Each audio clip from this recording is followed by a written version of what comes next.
Halo, di video kali ini saya akan berbagi sedikit pengalaman pribadi saya dalam melakukan semai cutting. Mengapa semai cutting, bagaimana caranya, apa persiapannya, dan bagaimana memperbesar tingkat keberhasilan dalam semai cutting. Silahkan disimak, semoga bermanfaat. Mengapa semai cutting? Alasan yang pertama, yang pasti adalah harga yang jauh lebih murah daripada kita membeli bibit yang sudah jadi. Tetapi tetap di sini kita tetap membutuhkan skill yang memadai agar uang yang kita keluarkan untuk membeli cutting tidak terbuang sia-sia. Yang paling pertama adalah kita harus benar-benar tahu dan bisa membedakan antara cutting dan entres. Silahkan dicek di video saya yang lain untuk masalah perbedaan cutting dan entres. Setelah itu kita harus tahu ciri-ciri bagaimana cutting yang memiliki tingkat keberhasilan tinggi untuk dapat disemai.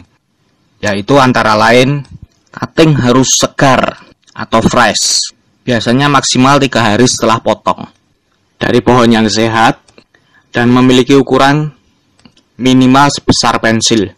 Pastikan sewaktu kita membeli cutting, memenuhi kriteria-kriteria tersebut. Ingat, carilah penjual yang berada di seputaran daerah kita, sehingga memungkinkan pengiriman yang lebih cepat. Selain dari membeli online, cutting juga bisa kita dapatkan dari pohon kita sendiri.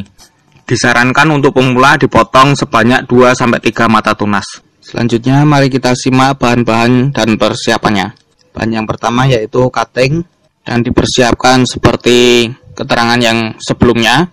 Yang kedua, medianya kita memakai kokopit, dimana sebelumnya kokopit dicuci hingga bersih dan diperas sampai tidak keluar airnya lagi.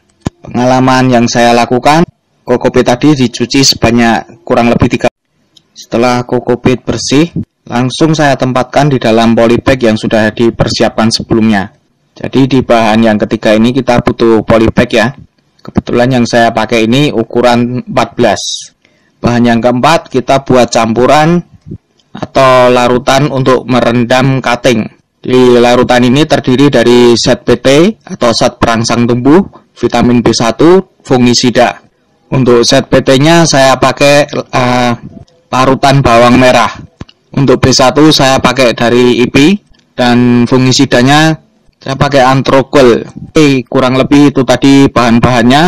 Dan sekarang langkah kerjanya yaitu yang pertama, si cuttingnya kita cuci sampai bersih terlebih dahulu.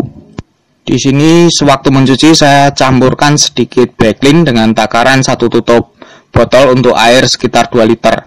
Kemudian dibilas di air mengalir. Setelah itu kita rendam dalam larutan yang sudah kita siapkan sebelumnya yang terdiri dari zat PT, vitamin B1 dan fungisida.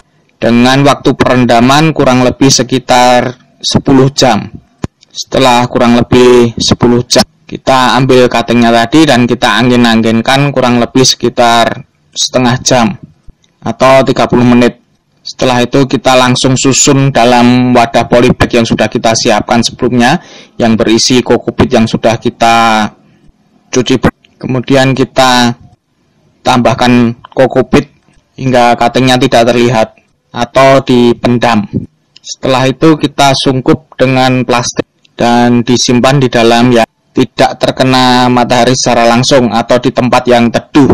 Biasanya kita bisa dapatkan bibit setelah kurang lebih 10-15 hari. Oke, bila ada yang ditanyakan silahkan dikirimkan di kolom komentar. Selamat mencoba, semoga bermanfaat.